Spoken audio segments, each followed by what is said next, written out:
Police report suspected fraud case in connection with charity that helps drug addicts. Controversy for funding cut for Hong Kong Drama Awards. The U.S. says Houthis are a terrorist organization again.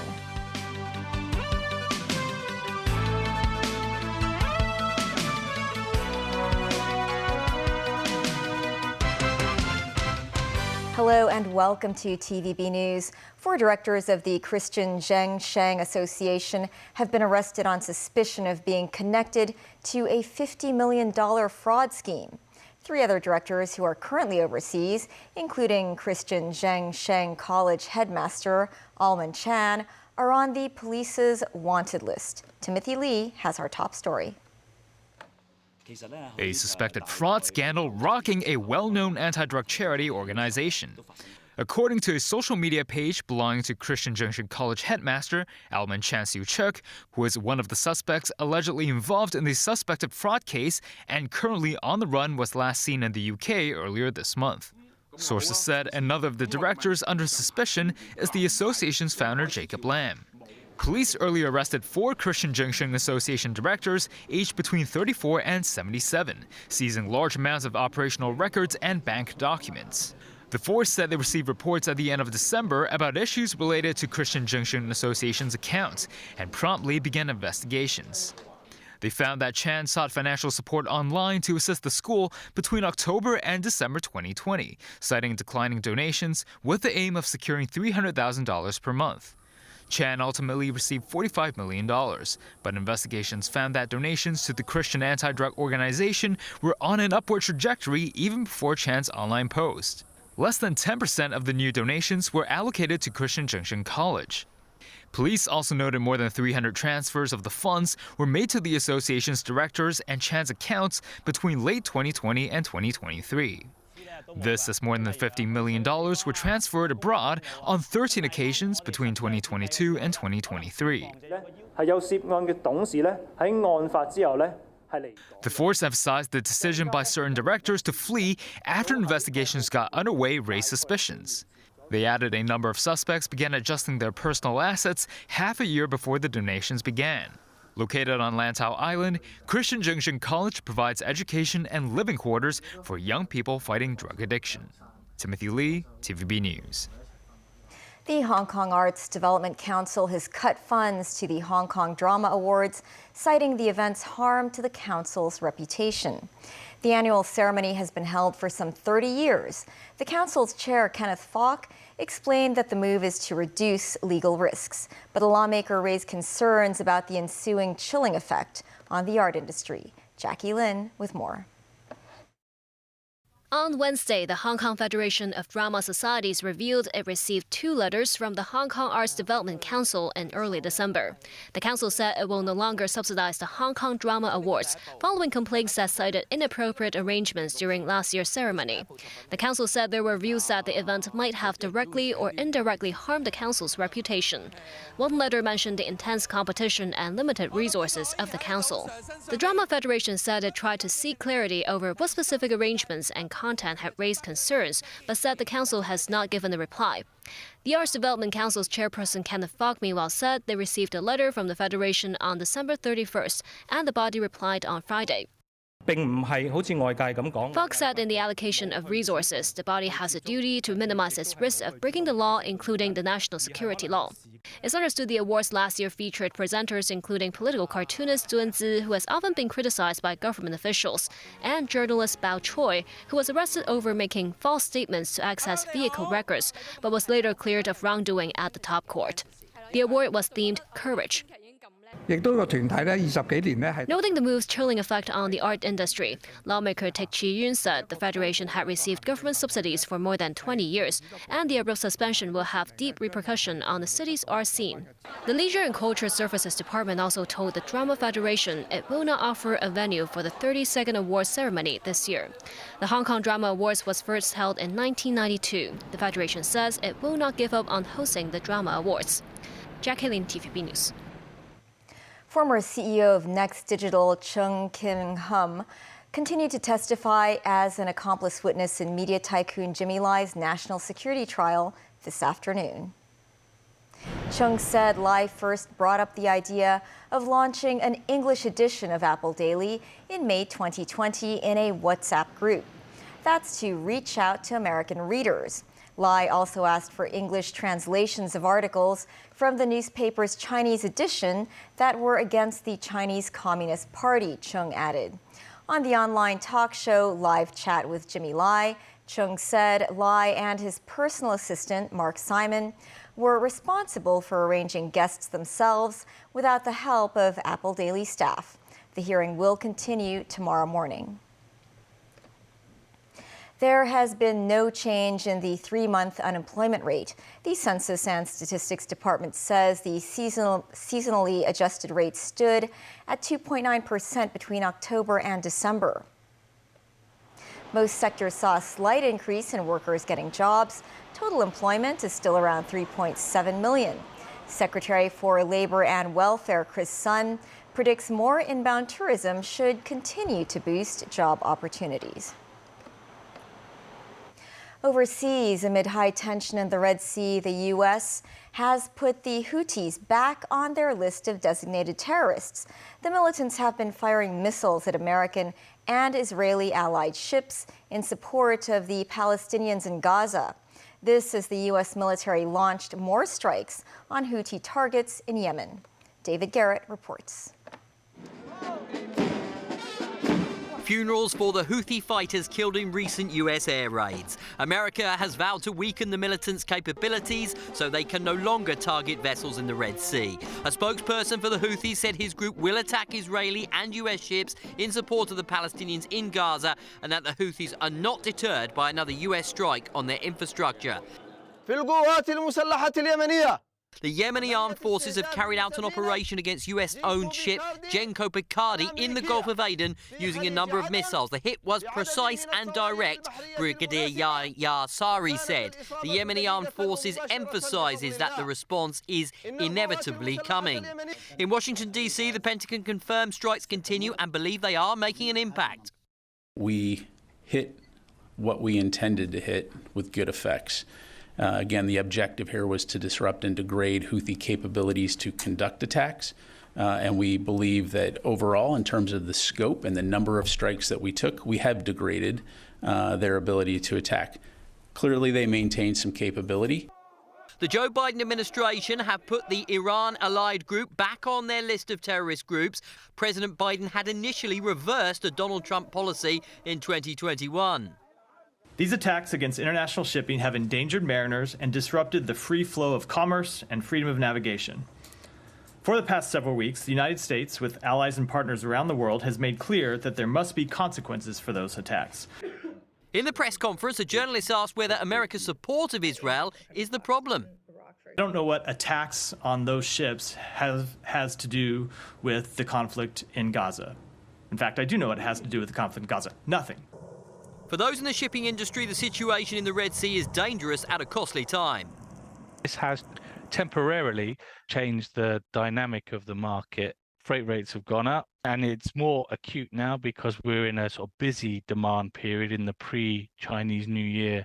There's always a rush to get cargoes out before holidays.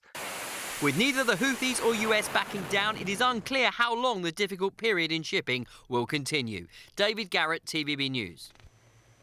Pakistan's Air Force launched retaliatory airstrikes early Thursday on Iran.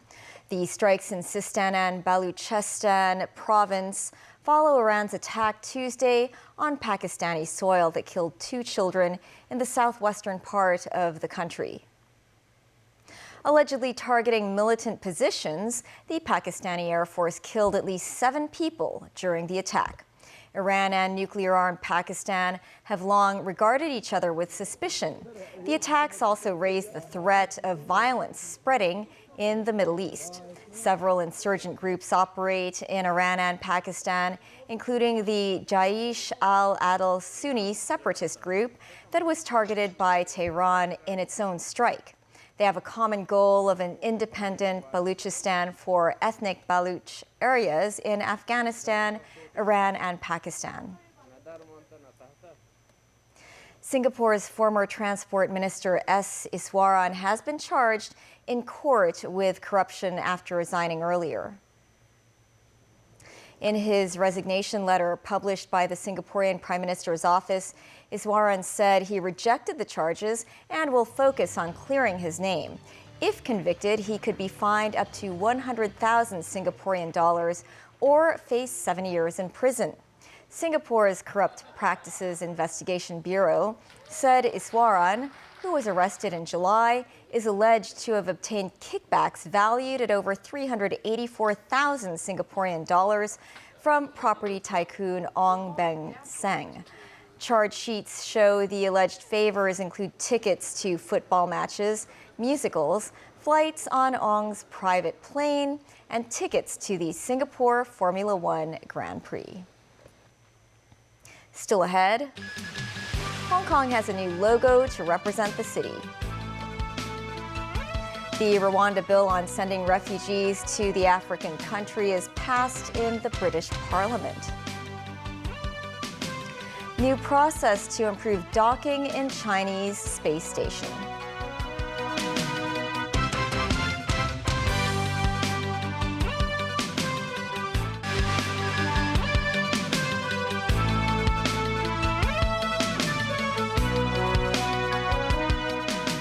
Welcome back. The government has released new promotional logos for Hong Kong that will be used at government-sponsored or supported events.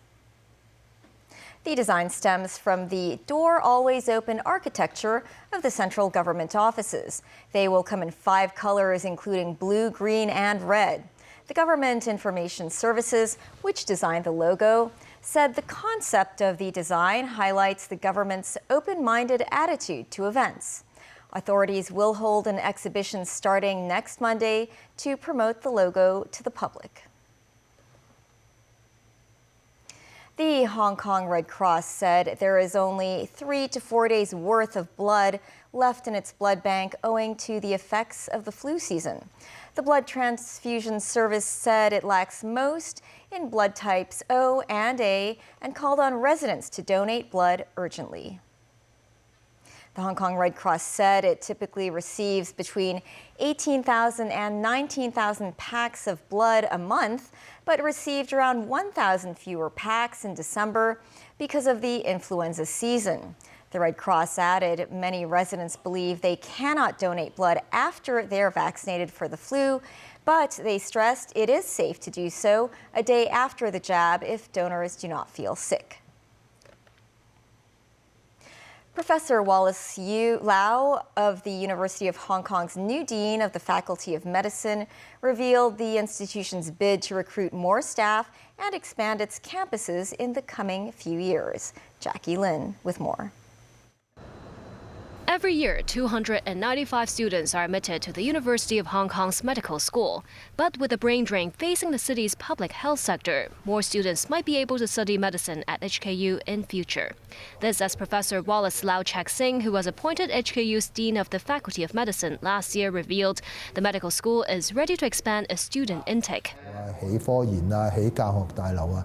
Lau said if the SAR government wants to increase the intake of medical students and expand the teaching and research buildings at HKU, the faculty is ready to help. He said if its faculty's annual admission is allowed to recruit 400 or more students over the coming 4 to 5 years, it's not about competing with other medical schools. Instead, it's about competing with HKU itself for improvement.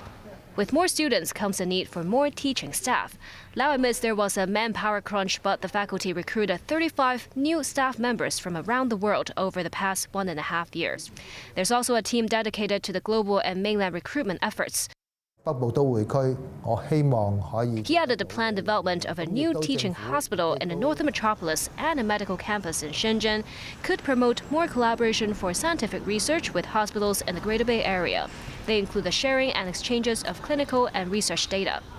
Jackie Lin, TVB News. The public can book online or to reserve new or good as new banknotes for red packets at branches of 3 note-issuing banks in preparation for the Chinese New Year. According to HSBC's website, bookings for multiple branches are already full. The Bank of China's website also shows all available slots for reservation today have been snapped up. Account holders of HSBC can reserve new or good-as-new banknote bundles on the bank's mobile banking or website. The Bank of China offers a standard $3,000 bundle. Standard Chartered offers a total of 3 bundles. Overseas, British Prime Minister Rishi Sunak has scored a political victory and quelled a Conservative Party rebellion. He got his stalled plan to send some asylum seekers on a one-way trip to Rwanda through the House of Commons on Wednesday. Daniel Rao tells us more. Lawmakers voted 320 to 276 to back a bill intended to overcome a UK Supreme Court block on the Rwanda plan. The vote came a day after some 60 members of British Prime Minister Rishi Sunak's ruling Conservatives rebelled in an effort to make the legislation tougher. The dissent cost Sunak two-party deputy chairman who quit in order to vote against the government. However, when it came to a vote on the bill as a whole, the rebellion melted away. Only 11 Conservatives voted against the legislation. The bill now goes to the House of Lords, the British Parliament's upper chamber, where it could face more opposition. If ultimately approved, the law would allow the government to disapply sections of UK human rights law when it comes to Rwanda-related asylum claims and make it harder to challenge the deportations in court. With data showing the Conservatives trailing far behind the Labour opposition in opinion polls, Sunak has made the controversial immigration policy central to his attempt to win an election this year. He argues that deporting unauthorised asylum seekers will deter people from making risky journeys across the English Channel and break the business model of people smuggling gangs. It is important that we stop the boats because illegal migration is simply not fair, Mr. Speaker. It's not right that some people jump the queue, that they take away our resources to help those who are the most compassionate, that need our most help. The UK and Rwanda made a deal almost 2 years ago under which migrants who reached Britain across the Channel would be sent to Rwanda, where they would stay permanently. Britain has paid Rwanda at least £240 million under the agreement, but no one has yet been sent to the East African country. Human rights groups have criticised the plan as inhumane and unworkable. The UK Supreme Court ruled in November that the policy was illegal because Rwanda isn't a safe country for refugees. In response to the court ruling, Britain and Rwanda signed a treaty pledging to strengthen protections for migrants. Sunak's government argues the treaty allows it to pass a law declaring Rwanda a safe destination. Danaral TV News. After a long day in a New York courtroom for a defamation case where he was the defendant, former U.S. President Donald Trump changed track and continued his campaign trail in New Hampshire, where a Republican primary will be held in just a few days. More from NBC News. Tonight, the campaign sprint to the New Hampshire primary, taking a detour through a New York City courtroom. Donald Trump there for a second defamation lawsuit by writer E. Jean Carroll, who testified today. The judge threatening to kick out the Republican frontrunner for talking too loudly to his attorney. Trump saying, "I would love it." The judge replying, "I know you would because you just can't control yourself in this circumstance." On social media, Trump attacking the judge as, quote, a seething and hostile Clinton-appointed judge who is abusive, rude, and obviously not impartial. I'm leaving right now for New Hampshire. We just got a poll in that shows me leading by a lot. And I think we'll do there maybe similar to what we did in Iowa. It comes after Trump's rally in New Hampshire overnight. Nikki Haley is a disaster. Looking for another landslide win and going after Nikki Haley. A new poll shows Haley in a distant second here, trailing Trump by 16 points. She's not tough enough to deal with these people. I will tell you that. She's not tough enough. Your time is Tuesday. The Granite State widely seen as make or break for Haley, with its mix of more independent voters and moderate Republicans like Haley supporter Jude Blake. Well, I think Trump doesn't believe in my version of democracy, and I'm just looking for an alternative. Plus, younger. We need younger, and we need women. Haley campaigning overnight. I voted for President Trump twice, but rightly or wrongly, chaos follows him. You know I'm right. Chaos follows him. I'm the only one that's not running a basement campaign. While Ron DeSantis calling out both Trump and Haley for refusing to debate before the primary here. Donald Trump won't debate. He's not willing to defend his record. And Nikki Haley won't debate because she's not willing to defend her record. What does that say? But that's not swaying Trump supporter Bob Swan. What put Trump over the top after you looked at everybody else? The previous administration and just the fact that he has an actual record. Forceful and willing to fight against the establishment. China's Tianzhou 7 cargo spacecraft has docked with the orbiting Tiangong space station 3 hours after takeoff. 3、2、1，点火。 The rocket blasted off from Hainan Island at just before 10:30 last night and made its way toward the space station around 3 hours later at 1:46 Beijing time. The rocket ship docked with Tiangong, where the astronauts picked up supplies. The process usually takes over 6 hours, so this cuts the time by more than half. More than 260 items were delivered. This included equipment for experiments, fruit and vegetables, plus a few surprises for Chinese New Year. With Tianzhou 7 able to carry more weight, the next resupply will not be until August. That's the news. Thanks for watching. Bye for now.